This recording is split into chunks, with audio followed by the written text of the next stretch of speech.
Okay, once you're happy with the hull itself is actually in the order that you expected and its value. Now let's check some of the equipment that comes with it, and let's talk about the mast sections that come with the boat and how to quickly check them. So, for those really not initiated, the laser is brilliant in so much as that the mast is in two parts. You have a bottom section and a top section. The top section is very long and thin. The bottom section, because there's different size sails you can have with the boat to suit different people's weights, the length of this varies accordingly. Okay, so you have the standard, which is a big full length one, and then this one, which is the radial, it's actually got the radial written on it, and then you get the 4.7, which we'll show you in a second, because that's actually even shorter and is slightly bent, which actually most people get that slightly wrong. And a number of people have actually looked at a 4.7 section in the past and gone, oh, it's wrong, it's actually bent, but in actual fact it's one of the few things in sailing where they deliberately have it bent. Okay, so the first thing I want to do is, and this is very common in lasers, look down the entire length of the top section and make sure it's straight. Very frequently, this bit slots into the lower section, and frequently it bends about here. Okay, and you can actually see that, and that is not a good idea. Okay, this one is a perfectly straight one. Is really good. Check the rivets around here. Make sure they're in good state and there's not much corrosion going on around them. Same thing with the bottom section. Unless it's a 4.7, have a quick check down there. That's all straight. The big thing with the mast sections is check around the fittings here for your kicker and your gooseneck, and make sure there's not too much pitting and corrosion actually happening. Basically, when they rivet in, there's a chemical reaction can start between the rivets and the alloy, and if it gets bad, then the metal gets so weak that the actual fitting will pull off, and that's a disaster. You do not want that. Okay? And the same thing with the boom. Because we're actually using much more powerful controls now, it is actually very easy to bend the boom. And again, it's not a good idea in terms of racing or in general use, so you want to check that is straight. You can just look straight down it. It should be a complete straight line. And again, let's look at the pitting and corrosion around this fitting. The kicker fitting in particular, it's very easy to pull off. And similarly back here for the main sheet blocks, how many have we had to repair here in the past? Luckily it's quite feasible to do it. The other thing that will get very worn is the end cap on the bottom of the mast, where it sits down in the bottom of the tube. As it moves, that really gets crushed. But we'll talk about that in a second. The other good thing here is this boat has the XD kicker. We'll show you some close up of this in a minute. The old controls, when the lasers first came out, for the first 30 odd years of lasers, these were very primitive and you couldn't adjust them. These are brilliant, much better. They're worth, the kicker itself, brand new, about £250, £275. So actually not having one makes a big difference to the price of what you're going to spend. We'll show you. We're now looking actually at the rudder and the centerboard for this boat. And these are actually really good foils. Rudder and centerboard. They actually are very prone to having chunks knocked out of them. Again, if you're coming in on a particularly windy day onto a shore or shallows and you hit the bottom, you quite often can actually see great big chunks taken out of here, or the corners actually completely knocked off. So I would want to actually have a quick look down the back edge of it. That's really quite a decent one. It's not warped, it's not out of shape, and I can clearly see as I'm looking around it, there are no chunks out. It doesn't look like it's been heavily repaired in the past. That's really good. The rudder, very similar idea. Again, that's actually got a slight warp on it, but I'm not too worried about that. Okay, the bottom corners, again, the most likely things that get knocked and chipped. These are really decent on here. These have been looked after. And the other thing is where the downhaul rope comes out, where you pull the rudder down and hold it down. You want to check here, make sure there's no cracking around here. That's really quite important. But this is actually a 180,000 number boat, a much better boat than the first one we looked at. These are decent foils. If these came with this boat, I would be very happy about them. Again, that actually encourages me in terms of actually thinking about, is this a boat for me to buy? Is it good value? Those are good. Okay, so now we're actually having a look at the sail. And again, there's quite a variation in the sails that you can get with the boat.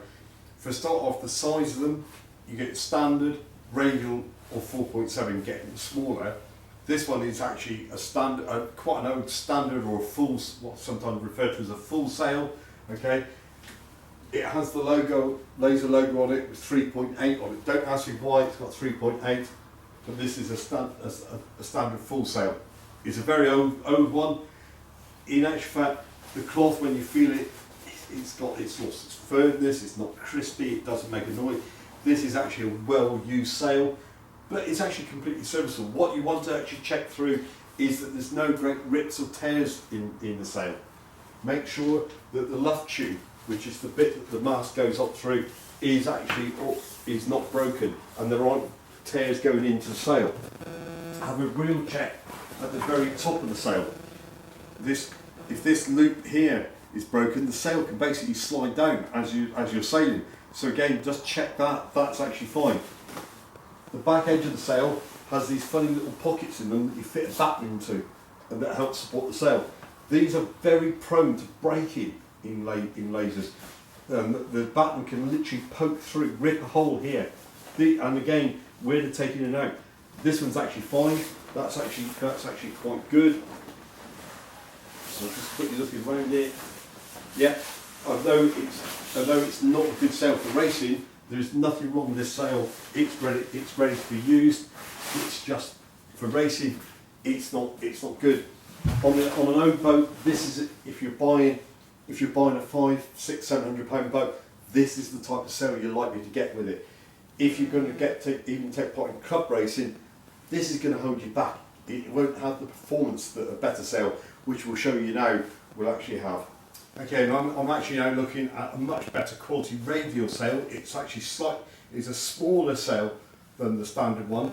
You can tell them apart also by the fact that they virtually all the radial sails have blue flashes in the corner, which is really helpful. This also is a demonstration. This is a proper laser supplied one. It's got the light on it. Very important. It's got a red button on it. So this is actually what's called a class legal sail that you can use in all laser events. You can get sails that are what are called replicas. They're not supplied by lasers themselves. They won't have this red button on, and you cannot use them in proper events. So that's quite a thing to bear in mind if you're buying a boat thinking that you're going to want to take part in events. Eventually, that's a consideration.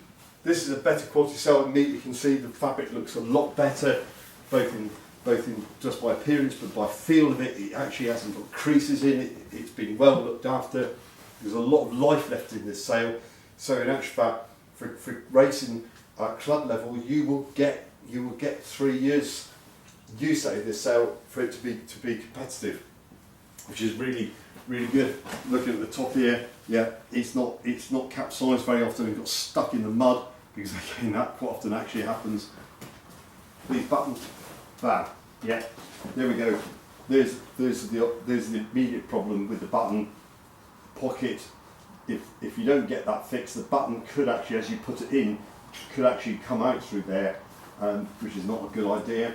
And it's starting to get wear on the end there. So that repair though, any sailmaker, you could actually run that into, we're literally talking £10 at the actually very most. So it's completely worth doing, because this is a good sail.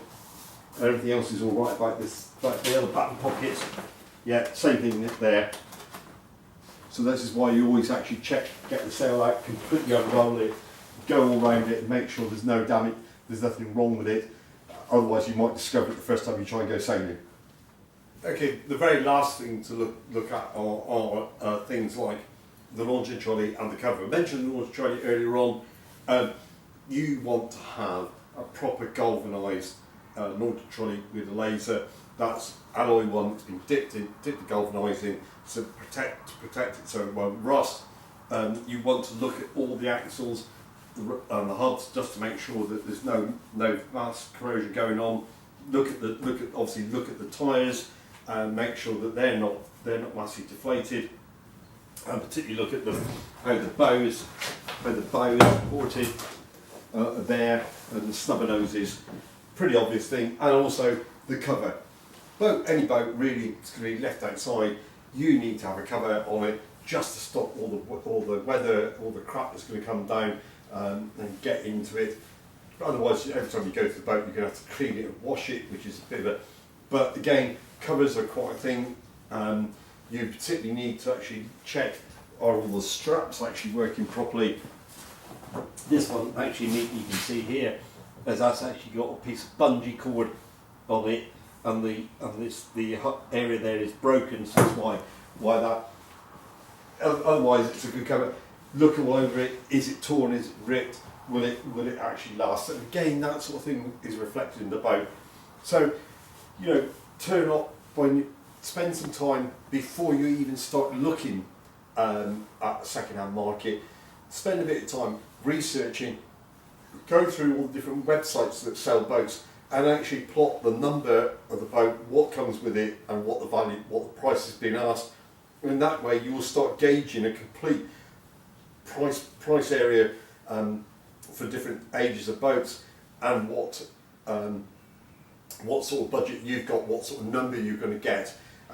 Go along with actual reasonable expectations of what to expect for the price area that you're looking at. How many people come and look at second-hand boats buying from us and arrive with completely unrealistic expectations of what they're going to get for their money? And spend the time actually going right around the boat and actually make sure it's all structurally sound, as I've just tried to illuminate now with all these tips about what to look for. It will save you buying a black hull. If you've got any issues, any problems, then actually don't be afraid to actually drop us a quick message, and we'll try and help you out with that. And particularly for the parents who are buying for a child who's taken up sailing, then they're really not au fait. We offer a service where we actually can find any boat for you, the right boat for you. It will come with our guarantee, with our name reputation behind it. I hope that's been of help to you. A quick whiz of a guide to actually how to check a boat through for buying second hand. Let's enjoy our sailing whilst when we get the chance. It's looking not too soon, we might be laid back on the water. Thank you for listening to me.